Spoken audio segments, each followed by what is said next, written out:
Muito bem, voltamos a falar direto da página do Jornal Visão Espírita no YouTube e no Facebook para mais uma gota de Espiritismo, mais uma gota de O Livro dos Espíritos. Livro 2º, capítulo 9, Intervenção dos Espíritos no Mundo Corporal.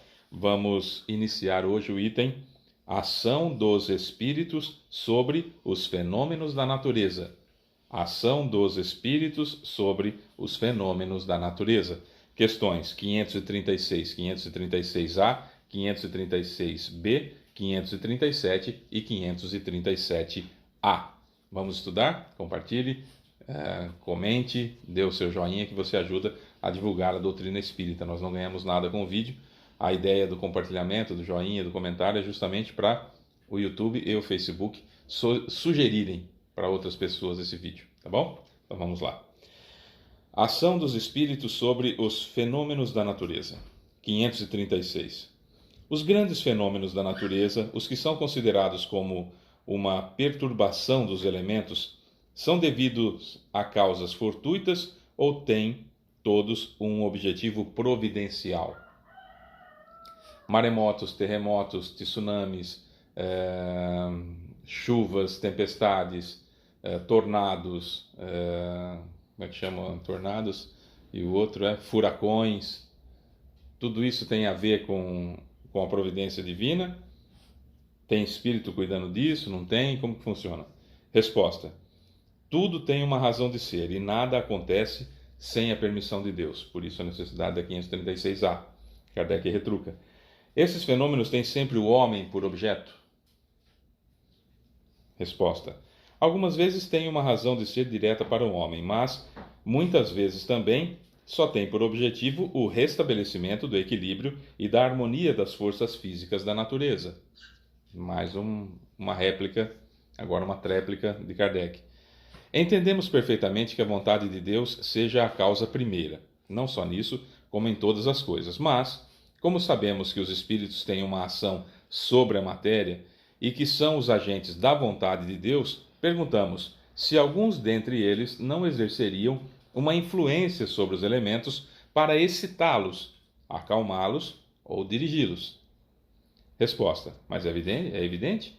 Isso não poderia ser de outro modo. Deus não exerce uma ação direta sobre a matéria. Frase importantíssima. Deus não exerce uma ação direta sobre a matéria. Ele tem seus devotados agentes em todos os graus da escala dos mundos. Tá, então vamos comentar aqui. Fenômenos da natureza, terremotos, maremotos, o maremoto na realidade é um terremoto que aconteceu no fundo do mar, tsunami, terremoto que aconteceu no fundo do mar, furacões, movimentos do ar, né? Furacões, tornados, que mais de fenômenos da natureza? Basicamente são esses, né? Os fenômenos da natureza, tempestades, chuva mesmo, a chuva normal, são fenômenos da natureza. Tá. Terremoto. Por que é que acontece o terremoto? A Terra, imagina um pedaço de carvão. Você está fazendo um churrasco, um pedaço de carvão. Aí você fica olhando para ele, ele vai ficando cinza e parece que está apagado, mas por dentro ele está quente ainda, né? Mas a crosta dele, em volta dele, né, na superfície, ele está aparentemente até frio ali. E não tem mais, você não vê mais a cor da brasa, mas sabe que por dentro está porque está emitindo calor e tudo mais. Essa superfície do carvão, ela não dá umas trincadinhas? Ela dá umas trincadinhas, não dá? E aí parece que tem um pedaço aqui, como se fosse um quebra-cabeça, né? Como se fosse um quebra-cabeça. Você vê que ela está toda trincada ali. Tá. Mas embaixo continua quente, continua em brasa, certo? O planeta Terra é assim. Ele foi resfriando, foi resfriando, foi resfriando em volta.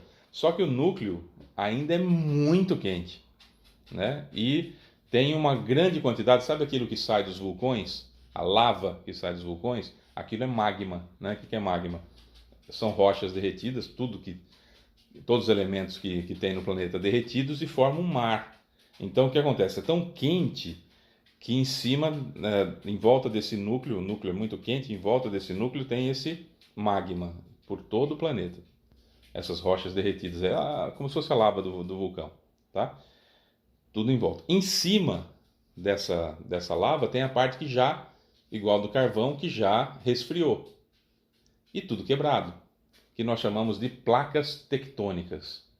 São chamadas de placas tectônicas. Essas placas tectônicas, elas, que são esses trinquinhos, que parece quebra-cabeça, tem por toda a Terra. O Brasil, por exemplo, ele está no meio de uma placa tectônica, por isso que é difícil sentir terremoto no Brasil, porque ele está bem em cima de uma placa tectônica inteira. A beirada da placa tectônica está no Chile e a outra beirada está no meio do Oceano Atlântico. Então o Brasil está postado bem em cima de uma placa tectônica. Por isso que tem terremoto no Chile, porque no Chile tem a borda dessa placa tectônica que o Brasil está em cima, e no Oceano Pacífico tem outra placa tectônica. Então elas estão em cima do magma, né, da lava do vulcão, lá mais profundo na Terra, e elas estão ali oscilando. Quando elas se mexem e tocam uma na outra, nós sentimos isso como terremoto. Se isso acontece nos continentes, delas trombarem, ou uma está mais alta que a outra, elas fazerem assim, ó, inverter ou alinhar, terremoto. Se isso acontece no mar, né, no oceano, maremoto. E o maremoto, se for muito forte, ele cresce e vira um tsunami, que são aquelas ondas gigantescas, etc, etc. Tá? Então, essa é a causa dos maremotos, terremotos, tsunamis, etc. Isso é por causa do homem? Isso tem como objeto o ser humano? Não. Isso é para a conformação do planeta, que tem uma inclinação, por isso que existe inverno no norte do planeta e verão no sul do planeta, né? Agora é inverno no Brasil. Por quê? Porque nós estamos mais inclinados para o lado de cá, mais inclinados para o lado do Sol. Não, quem está é o pessoal lá da Europa, do hemisfério norte. Eles estão mais virados para o Sol. E o Sul está menos virado para o Sol, os raios são mais oblíquos, então aqui no Sul, aqui no Brasil, é inverno. Quando inverter, vira inverno no norte na Europa, nos Estados Unidos, e verão no Brasil e no hemisfério sul, tá? Então a Terra ela não gira certinho em torno do Sol, só para a gente entender. Ela está inclinada. As placas tectônicas então vão se acertando, porque a Terra está girando em volta dela, está girando em torno do Sol e a Lua está fazendo pressão nas marés, enfim, o planeta está em movimento o tempo todo e isso vai forçando, evidentemente, as placas tectônicas. Até alguns meses nós vimos que o núcleo da Terra girava para um lado, ele chegou a parar e agora está girando para o outro lado. O que isso vai influenciar daqui uns séculos no planeta, ninguém sabe. Mas só para vocês terem uma ideia desse movimento. Então isso tem a ver com o ser humano? Não. Mas sabendo que as placas tectônicas se moverão em determinado ponto, como aconteceu em Sumatra, em 2004, então o plano espiritual faz com que aqueles que precisam desencarnar em massa, porque têm o mesmo grau de débito, de morte dessa forma, tal e coisa e tal, que seus planejamentos encarnatórios culminem para que eles estejam lá quando acontecer o tsunami. Perceba que o tsunami que aconteceu em 2004, ele não foi para o ser humano perecer, não, ele aconteceu porque houve um movimento de placa tectônica. E sabendo disso, o plano espiritual sabendo disso, aqueles que precisavam desencarnar naquela tragédia, mais de 200 mil, precisavam estar lá naquele momento, naqueles dias, e estavam. E aqueles que precisavam sobreviver a isso, que são grandes devedores da humanidade, como políticos corruptos, pessoas que criaram grandes problemas para uma larga faixa de pessoas, são sobreviventes desses locais que vivem aquela miséria, aquela dificuldade extrema como expiação pelos problemas que causaram a outras pessoas, pela sua corrupção, pelo seu desvio de dinheiro, pela sua cupidez, enfim, que gerou tudo isso, estão lá colhendo, são os sobreviventes. Então eles são colocados para encarnar naquele local, são dirigidos para encarnar ou morar naquele local, migrarem para lá, enfim, mas estando residentes naquele local, onde o tsunami atingirá mais e essas pessoas precisarão ficar vivendo naquele lugar. Certo? Então perceba que não tem o homem por objeto, é utilizada essa situação, esse conhecimento, para que isso aconteça. No caso das chuvas, descobriu-se em meados de 2008 que existe uma bactéria que é responsável pela nucleação. O que é essa nucleação? A água evapora, não é? A água evapora, na atmosfera há essas bactérias que tentam se agarrar a esse vapor, enfim, estão flutuando, etc. e tal, na atmosfera, e quando chegam a certa temperatura, porque o vapor as leva para cima, que o vapor sobe, né? Quando você esquenta alguma coisa, o ar vai para cima. Então, quando chega lá, essas bactérias, quando chega numa certa altura na atmosfera, essas bactérias fazem a nucleação. O que é a nucleação? Elas resfriam imediatamente e acabam então com isso fazendo com que o vapor da água vire vire água congelada, vai. E aí, se juntando uma gotícula a outra, vão formando as nuvens que estão perto. Aí quando elas se juntam, formam o chamado rio atmosférico, e acontece então a chuva ou as tempestades, enfim, etc. Tá? Então é importante saber que tem um ser vivo além da água, que tem princípio inteligente já de uma forma mais avançada um pouco, né, no reino mineral, mas tem também ser vivo ali, princípio inteligente já individualizado em forma de bactéria, presente na chuva também, para a gente poder entender o que vem para frente. Certo? Então vamos lá. 537. A mitologia dos antigos é inteiramente fundada sobre as ideias espíritas, com a diferença de que eles consideravam os espíritos como sendo divindades. Ora, eles nos representavam, esses deuses ou esses espíritos, com atribuições especiais. Assim, uns eram encarregados dos ventos, outros dos raios, outros de controlar a vegetação, etc. Essa crença é destituída de fundamento? Resposta: tão despojada de fundamento que está muito aquém da verdade. 537A. Pela mesma razão, poderiam então existir espíritos habitando o interior da Terra para cuidar dos fenômenos geológicos? Resposta: esses espíritos não habitam precisamente a Terra, mas agem e dirigem conforme suas atribuições. Um dia tereis a explicação de todos esses fenômenos e ireis compreendê-los melhor. Então vamos lá. Os espíritos que tomam conta dos efeitos da natureza são chamados, via de regra, de espíritos elementares. A gente vai falar disso nos próximos vídeos também. Espíritos elementares. Os espíritos elementares controlam os princípios inteligentes e espíritos de baixíssimo calão, que estão começando as suas encarnações. No caso das chuvas, esses micro-organismos que hoje sabemos, essas bactérias que hoje sabemos que são muito difíceis ainda até de comprovar. Havia até pouco tempo atrás, esse estudo que eu falei há pouco é de 2008, mas havia até pouco tempo atrás pessoas contestando, e hoje já é uma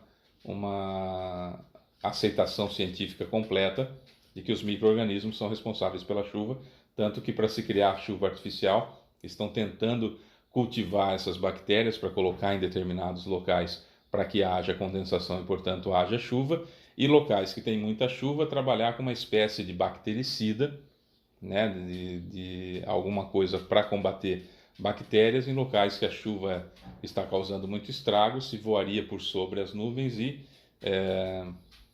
dispersaria esse bactericida, dificultando assim a continuidade da chuva. Só para você ter uma ideia, que tem um micro-organismo, tem um ser vivo ali, um princípio inteligente já individualizado ali. Lembra, princípio inteligente no reino mineral, tudo junto, né, formando moléculas, etc. Individualiza para o reino vegetal, passa todo o processo do reino vegetal, e individualizado começa a aprender outras coisas no reino animal. Bactéria, reino animal, certo? Então, já individualizado, que os espíritos elementais utilizam no sentido de uma ordem cronológica certinha, mantendo a ordem. Não é por acaso que chove em tal lugar, que sempre chove em tal lugar, que acontecem as chuvas, etc, etc, de acordo com o nosso trabalho aqui ser humano atrapalhando, desmatando, acabando com florestas, etc., essas leis vão continuando, mas tem quem gerencie isso. Espíritos superiores controlam, princípios inteligentes e espíritos inferiores são controlados e não fazem ideia que estão fazendo o que estão fazendo. A bactéria não tem a mínima ideia que ela é responsável pela chuva, mas ela é induzida por esses espíritos elementares que controlam. Tem espíritos que moram no centro da Terra, controlando as placas tectônicas. Não precisa estar lá, controlando as placas tectônicas. Vai controlando de onde estiverem, porque tem que ser espíritos elementares de alto grau, para entender. E são esses espíritos elementares que vão criar o movimento da placa tectônica que passam as informações para o plano espiritual poder criar os planejamentos encarnatórios e colocar as pessoas no lugar que tem que passar por aquilo e tirar as pessoas que não precisam passar por aquilo em seus planejamentos encarnatórios. Então tudo se encadeia na natureza. Então realmente os espíritos atuam, influem, têm uma ação direta sobre os fenômenos da natureza? Sim, porque tudo se encadeia sob a vontade de Deus, mas Deus não atua na matéria direto. Sempre precisa de um interlocutor. Certo? O interlocutor direto, no caso da Terra, direto com Deus, é Jesus. E de Jesus, então, todos os prepostos até os espíritos elementares. Certo? Mais ou menos isso. Amanhã a gente continua esse assunto. É um pouco complexo, é verdade, mas amanhã a gente continua sobre esse assunto. E esse vídeo vai ser fundamental, né, para quem quiser continuar conosco, que amanhã nós vamos encerrar esse item, não esgotar o assunto, porque não temos capacidade para isso. A ação dos espíritos sobre os fenômenos da natureza a gente encerra amanhã, mas esse vídeo é primordial. Assistir só o de amanhã vai ficar meio confuso, meio vago, então é interessante já estar nesse vídeo, depois acompanha o outro e assim sucessivamente, certo? Sou Fábio Pereira, essa é mais uma gota de Espiritismo. Beijo para você que fica, tchau.